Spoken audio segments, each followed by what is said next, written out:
नमस्कार, आप देख रहे हैं सब तक एक्सप्रेस। राष्ट्रीय जनता दल के नेता और महागठबंधन के मुख्यमंत्री पद के उम्मीदवार तेजस्वी यादव ने मंगलवार को मांग की है कि राष्ट्रीय जनतांत्रिक गठबंधन राजग बिहार चुनाव के लिए अपने सीएम चेहरे का खुलासा करे। साथ ही आज तेजस्वी प्रण पत्र का नाम से अपने घोषणा पत्र के जारी होने पर प्रकाश डाला। तेजस्वी ने कहा कि वह एनडीए का एजेंडा और विजन जानना चाहेंगे। उन्होंने उन पर महागठबंधन नेताओं के खिलाफ नकारात्मक बातें करने और आरोप लगाने का आरोप लगाया। तेजस्वी यादव ने संवाददाताओं से कहा, हमने सीएम के चेहरे की भी घोषणा कर दी है। आज हम तेजस्वी प्रण पत्र जारी करने जा रहे हैं। हम अगले 5 वर्षों के लिए कैसे काम करने जा रहे हैं। हम चाहते हैं कि एनडीए अपने सीएम के नाम की घोषणा करे। उनके पास क्या योजनाएं हैं, उनका विजन क्या है और वो बिहार को कैसे आगे ले जा रहे हैं। हमने एक रोड मैप, एक विजन दिया है और हम स्पष्ट हैं कि हम बिहार को नंबर 1 बनाएंगे। वो केवल नकारात्मक बातें बोलते हैं और हमारे नेताओं के बारे में आरोप लगाते हैं। इससे पहले 19 अक्टूबर को केंद्रीय मंत्री और लोक जनशक्ति पार्टी रामविलास प्रमुख चिराग पासवान ने बिहार विधानसभा चुनाव में एनडीए गठबंधन के नेता के रूप में नीतीश कुमार के प्रति अपना समर्थन दोहराया था और कहा था कि नतीजों के बाद ही निर्वाचित विधायक एक बार फिर जेडीयू नेता को मुख्यमंत्री के रूप में चुनेंगे। यादव ने छठ पूजा के दौरान यात्रियों को होने वाली परेशानियों का हवाला देते हुए रेल मंत्री अश्विनी वैष्णव पर भी निशाना साधा। उन्होंने कहा कि बिहार की जनता विधानसभा चुनाव में सरकार बदलने का मन बना चुकी है।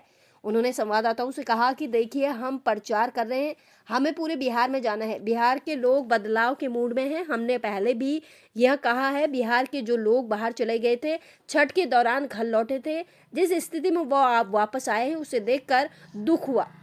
रेल मंत्री ने घोषणा की थी कि 12,000 विशेष ट्रेनें चलाई जाएंगी, लेकिन हमारे भाइयों और बहनों को ट्रेनों में ठूंस ठूंस कर भर दिया गया।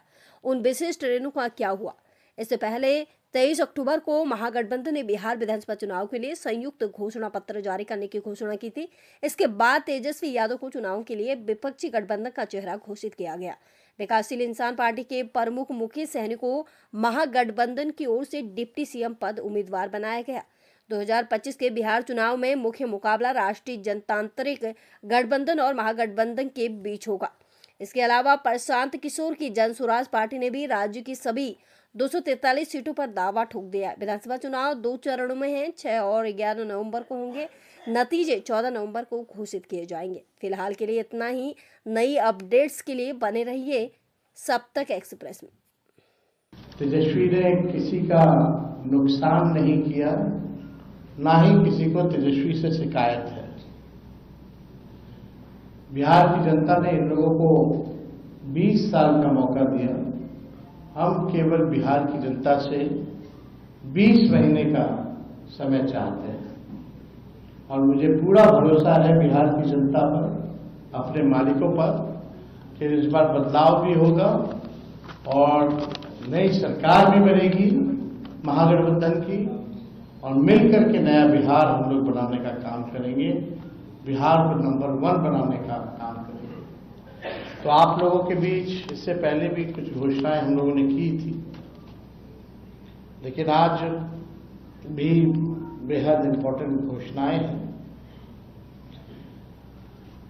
पहली बात, जो त्रिस्तरीय पंचायत प्रतिनिधियों एवं ग्राम कचहरी प्रतिनिधियों का मानदेय भत्ता दुगुना किया जाएगा। हमारी सरकार बनने पर, महागठबंधन की सरकार बनने पर पूर्व पंचायत एवं ग्राम कचहरी प्रतिनिधियों को पेंशन राशि देने की शुरुआत की जाएगी।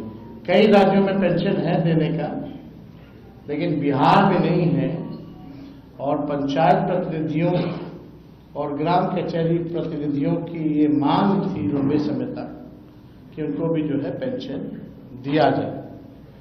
उन लोगों से भी हमारी मुलाकात हुई थी और हम लोगों ने तय किया है कि इनको पेंशन भी दिलाया जाए। त्रिस्तरीय पंचायत एवं ग्राम कचहरी प्रतिनिधियों का 50 लाख का बीमा किया जाएगा। 2001 में पंचायत प्रतिनिधियों की शक्तियों के प्रतिनिधान हेतु राज्य सरकार द्वारा जारी संकल्प पत्र को पुनः जो है हम लोग जो है लागू किया जाएगा। जो पहले 2001 का जो त्रिस्तरीय पंचायत एवं ग्राम कचहरी प्रतिनिधियों का जो प्रतिनिधियों की जो शक्तियों के प्रतिनिधान हेतु राज्य सरकार द्वारा जो संकल्प लिया गया था श्रीमती राबड़ी देवी जी के समय जब वो मुख्यमंत्री थी, तो उस पत्र को जो है पुनः उस संकल्प को हम लोग जो है लागू कराएंगे।